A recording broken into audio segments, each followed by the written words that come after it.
Hello, everyone.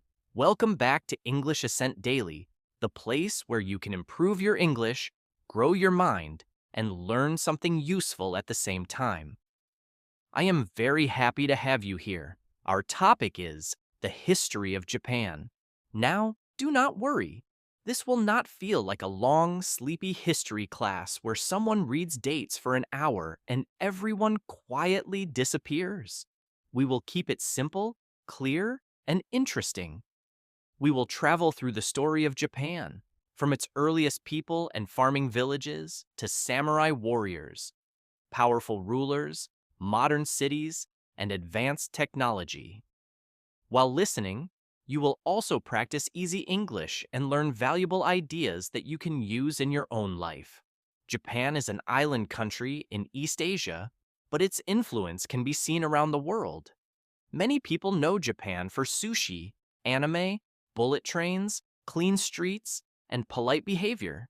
But Japan did not become the country we know overnight. Its story is filled with change, struggle, discipline, war, rebuilding, and progress.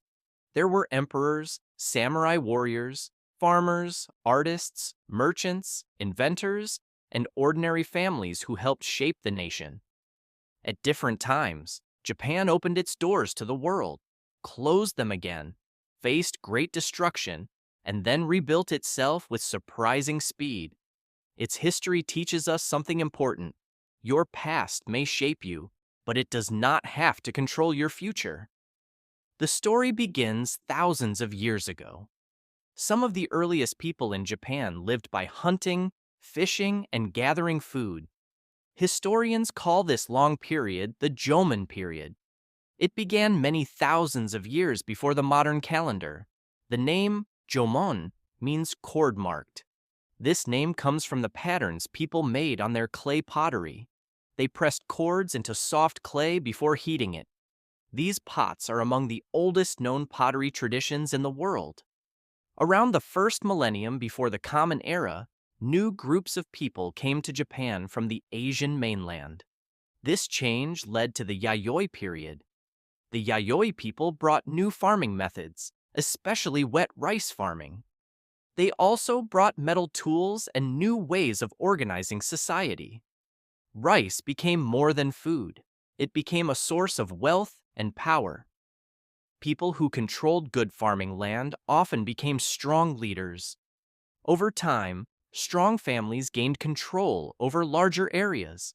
By around the 3rd to 6th centuries, the Yamato state became the most powerful political center. This period is often connected with large burial mounds called kofun. Some of these tombs were shaped like giant keyholes when seen from above. Important leaders were buried inside them with weapons, mirrors, jewelry, and other valuable objects. Japan also learned many things from Korea and China. Writing, Buddhism, government ideas, art, architecture, and technology entered Japan through contact with the Asian mainland. Japan did not simply copy everything, it studied foreign ideas and changed them to fit Japanese life. This is one of the most important patterns in Japanese history. Japan often learned from outside cultures, but then created its own version. In the year 710, Japan established a permanent capital at Nara. The city was designed partly after the Chinese capital of Chang'an. This was the beginning of the Nara period. The government tried to create a strong central state. Officials recorded land, collected taxes, and used written laws. Large Buddhist temples were built. One famous temple, Todaiji, became home to a huge bronze Buddha statue. In 794, the capital moved to Heian-kyo, the city now called Kyoto. This began the Heian period. It lasted for almost 400 years.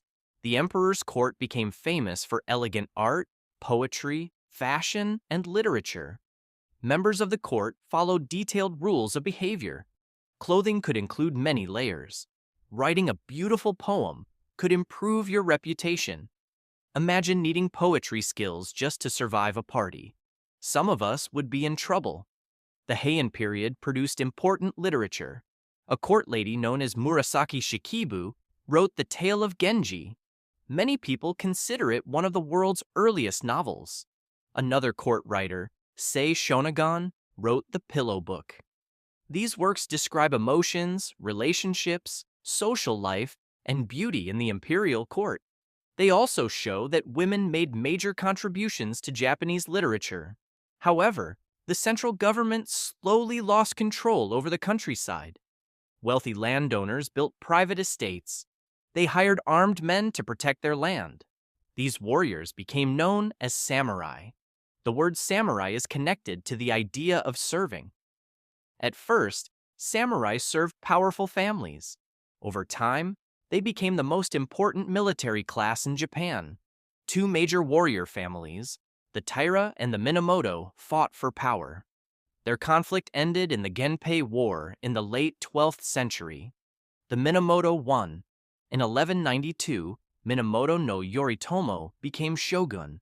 A shogun was a top military leader. Yoritomo created a military government in Kamakura, far from the imperial court in Kyoto. This began the Kamakura period. Japan now had two centers of authority. The emperor and court remained in Kyoto, but the shogun and samurai government held real military power. This system lasted in different forms for centuries.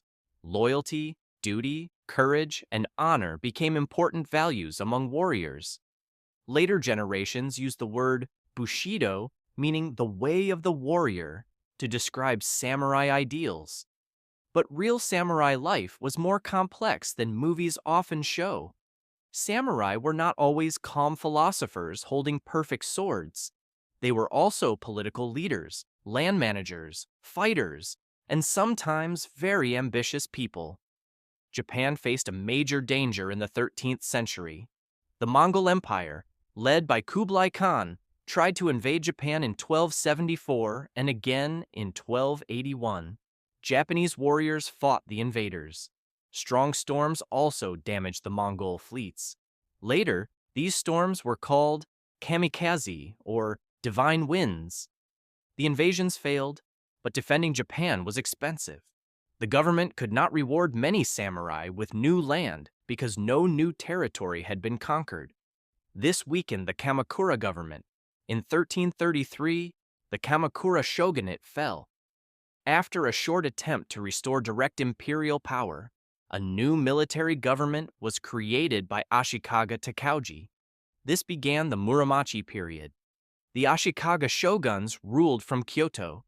Their control was often weaker than that of earlier shoguns, but this period saw great cultural growth. But political problems grew. Powerful regional lords, called daimyo, gained more independence. In 1467, a conflict called the Onin War began in Kyoto. The fighting lasted for years and destroyed much of the city. After this, Japan entered the Sengoku period, or the Age of Warring States. For about a century, daimyo fought for land and power. Europeans arrived in Japan during the 16th century. Portuguese traders brought new goods, including firearms. Guns quickly changed warfare. Christian missionaries, especially Jesuits, also came. Some daimyo became Christians, partly for religious reasons and partly because they wanted trade connections. Japan was now meeting a very different outside world. Three famous leaders helped reunify Japan. The first was Oda Nobunaga. He was bold, intelligent, and often ruthless.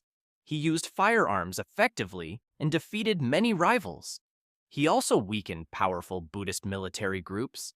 Nobunaga was close to unifying Japan, but in 1582, one of his own generals attacked him. Nobunaga died before completing his goal. The second leader was Toyotomi Hideyoshi. He came from a humble background and rose through skill and ambition. He continued Nobunaga's work and brought most of Japan under his control. Hideyoshi ordered a national land survey and separated warriors from farmers. He also tried to invade Korea in the 1590s. These invasions caused great suffering and failed to create a lasting empire. After Hideyoshi died, powerful leaders fought again. In 1600, Tokugawa Ieyasu won the Battle of Sekigahara. This victory gave him control over Japan. In 1603, he became shogun. His government was based in Edo, the city now called Tokyo. This began the Tokugawa period, also known as the Edo period. The Edo period lasted more than 250 years. For much of that time, Japan had internal peace. Samurai were still an important class, but many worked as officials instead of fighting. Farmers produced food, artisans made goods, merchants bought and sold products. Officially, merchants ranked low in society, but many became wealthy. Japan limited most contact with foreign countries. This policy is often called sakoku, or closed country. Japan was not completely cut off. It maintained controlled trade with the Dutch and Chinese at Nagasaki. It also had relations with Korea, the Ryukyu Kingdom, and the Ainu people in the north. Still, the shogunate carefully controlled foreign religion, travel, and trade. Christianity was banned, and Japanese people were generally not allowed to leave the country. Life in Edo, Japan was not frozen. Cities grew. Edo became one of the largest cities in the world. Roads connected different regions. Education spread. Many ordinary people learned to read. Popular culture became rich and energetic. Kabuki theater attracted crowds. Woodblock prints, called ukiyo-e, showed actors, landscapes, beautiful people, and daily life. Artists such as Hokusai created images that later became famous around the world. Western powers were expanding in Asia. In 1853, American naval officer Commodore Matthew Perry arrived in Japan with powerful steamships. He demanded that Japan open ports to American ships. The Japanese government knew that Western military technology was stronger. In 1854, Japan signed the Treaty of Kanagawa with the United States. More unequal treaties followed. Many Japanese people became angry. Some wanted to remove the shogun and return power to the emperor. Others believed Japan needed Western technology to protect itself. Political conflict increased. In 1867, the last Tokugawa shogun gave up power. In 1868, supporters of the young Emperor Meiji defeated the shogunate in a short civil war. This event is called the Meiji Restoration. The Meiji Restoration changed Japan quickly. The new leaders wanted to build a strong, modern nation. They ended the old class system. The daimyo lost control of their regions. A national government replaced the old domains. Samurai privileges were removed. A modern army was created. Men from different classes could be required to serve. Japan sent students and officials to Europe and the United States. They studied schools, factories, laws, armies, railroads, and government systems. Japan built railways, telegraph lines, banks, factories, and modern schools. Western clothing and food became more common in cities. But Japan did not simply become Western. It mixed new ideas with Japanese traditions. Japan also became an imperial power. It fought China in the First Sino-Japanese War from 1894 to 1895 and won. It gained Taiwan and increased its influence in Korea. Then Japan fought Russia in the Russo-Japanese War from 1904 to 1905. Japan's victory surprised much of the world. It was the first major modern victory of an Asian country over a European power. But Japan's rise came with serious harm to other people. In 1910, Japan formally annexed Korea. Japanese rule in Korea was harsh and caused deep suffering. Japan also expanded its control in parts of China. It is important to remember both sides of history. A country may feel proud of its growth, but that growth can also hurt others. Emperor Meiji died in 1912. Japan entered the Taisho period. Political parties became more active, and more people demanded a voice in government. Japan fought on the side of the Allies in World War I and gained new influence. Cities grew, mass media expanded, and modern culture developed. In 1925, most adult men gained the right to vote. Women still did not have equal political rights. In the 1930s, military leaders gained more influence. Japan wanted resources and greater control in Asia. In 1931, the Japanese army took control of Manchuria in northeastern China. In 1937, Japan began a full-scale war with China. Japanese forces committed terrible acts, including the Nanjing Massacre. Millions of people across Asia suffered during Japan's expansion. Japan later joined Germany and Italy in the Axis alliance. On December 7, 1941, Japanese forces attacked Pearl Harbor in Hawaii. The attack brought the United States into World War II. Japan quickly captured large areas in Asia and the Pacific, but the war later turned against it. Fighting in the Pacific was extremely violent. American and Japanese soldiers died in huge numbers. Civilians also suffered. Japanese cities were heavily bombed. In August 1945, the United States dropped atomic bombs on Hiroshima and Nagasaki. The Soviet Union also entered the war against Japan. Soon after, Emperor Hirohito announced Japan's surrender. World War II was over for Japan. The war left Japan in ruins. Cities were destroyed. Millions of people were homeless or hungry. The country had lost its empire. For many families, the pain was personal. They had lost parents, children, homes, and hope. This was one of the darkest moments in Japanese history. From 1945 to 1952, Japan was occupied by Allied forces led mainly by the United States. General Douglas MacArthur became the most important occupation leader. Japan adopted a new constitution in 1947. The emperor remained, but he became a symbol rather than a political ruler. Women gained the right to vote.